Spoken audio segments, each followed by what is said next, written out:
Beni Yezghen, dans la vallée du Mzab, aux portes du désert à 600 km au sud d'Alger. Fondée au XIVe siècle, cette ville fortifiée fait partie des 7 villes palmeraies de la vallée, dont le chef-lieu est Gardaïa. Ici, la communauté mozabite d'origine berbère est majoritairement composée de commerçants très soucieux de leur patrimoine culturel et environnemental. Berceau du savoir dans toute la vallée du Mzab, cette ville a vu naître de grands savants et scientifiques algériens. Nous sommes dans la palmeraie de Beni Yezghen, une oasis datant du Xe siècle. Nous sommes actuellement devant le premier puits réhabilité dans le cadre du projet de solidarité internationale soutenu dans le cadre du Festival de l'eau.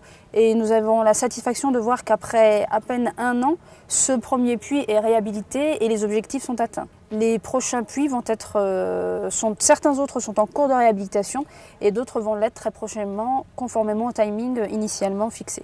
L'ensemble de ces 8 puits doivent être réhabilités pour 2 objectifs principaux.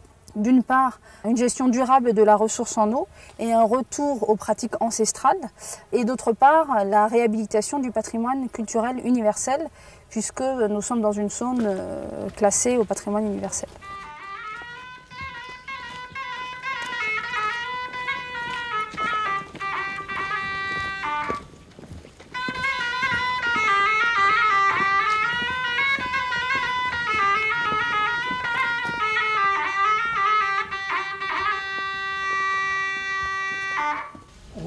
La configuration des puits est creusée généralement dans une roche d'une épaisseur d'environ 36 à 37 mètres.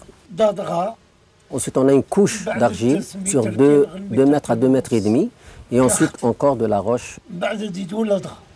Une fois arrivé dans la deuxième couche de roche, on creuse des canaux pour essayer d'arriver là où il y a de l'eau, donc pour ramener l'eau vers ce puits. Et on peut avoir 1 canal, 2 canaux, 3 canaux, ou alors avoir une grande poche, un grand espace creusé pour réceptionner et accumuler de l'eau. Cette eau peut être distribuée à travers d'autres canaux à d'autres puits, de manière à ce que chaque puits reçoive une quantité d'eau suffisante et équitable en fonction du volume global. Ça veut dire que si on est en cas de sécheresse, le partage de l'eau se fait d'une manière équitable.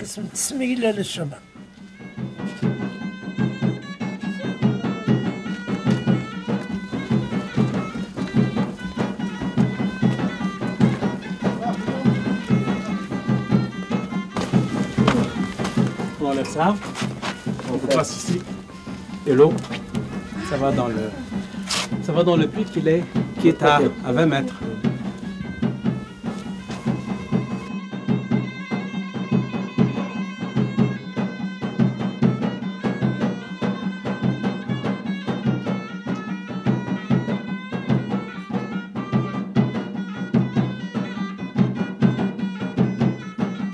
En 2 mots, le système traditionnel gère une eau qui est renouvelable. Donc,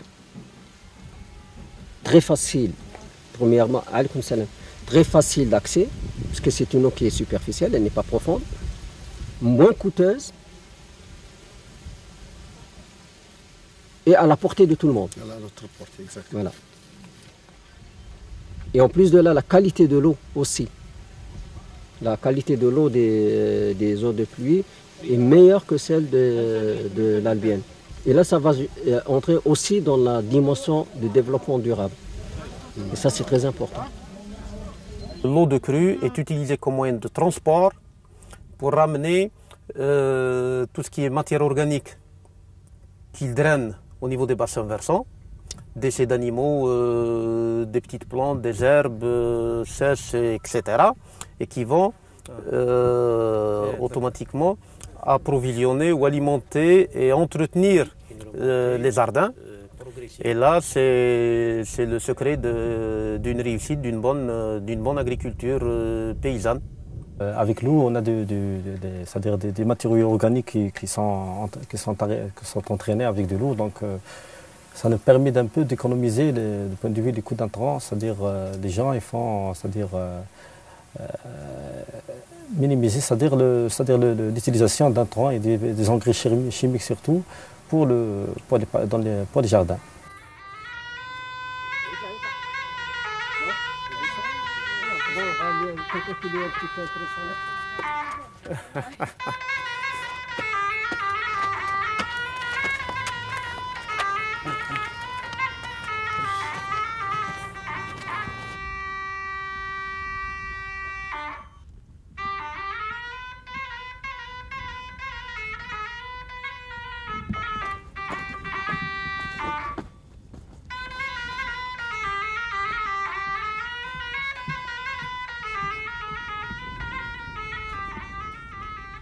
Nous sommes sur le site du système de partage des eaux de la palmeraie de Beni Yezguen. Bon, à partir d'ici, l'eau est canalisée sur le côté droit, sur la rive droite de l'Oued. Et tout le long du canal, il y a des orifices, il y a des petits orifices qui permettent de la pénétration de l'eau vers les jardins mitoyens. Donc qui va inonder ces jardins jusqu'à un certain niveau, au-dessus duquel l'eau va passer pour approvisionner le puits capteur le plus proche. Et sinon, s'il y a une forte crue, l'excédent passera automatiquement, il va rejoindre le lit de l'Oued. Et bien là, comme vous voyez, c'est des orifices qu'on appelle Tessembad, qui permettent le passage de l'eau de crue.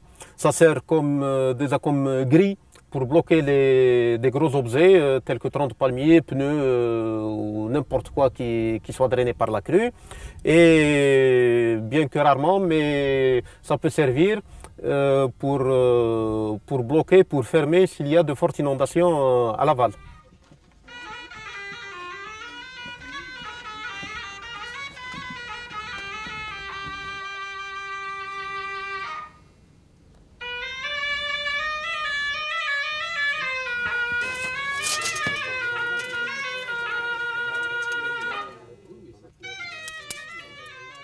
Dans les années 40, on a eu pratiquement 7 à 10 ans de sécheresse totale.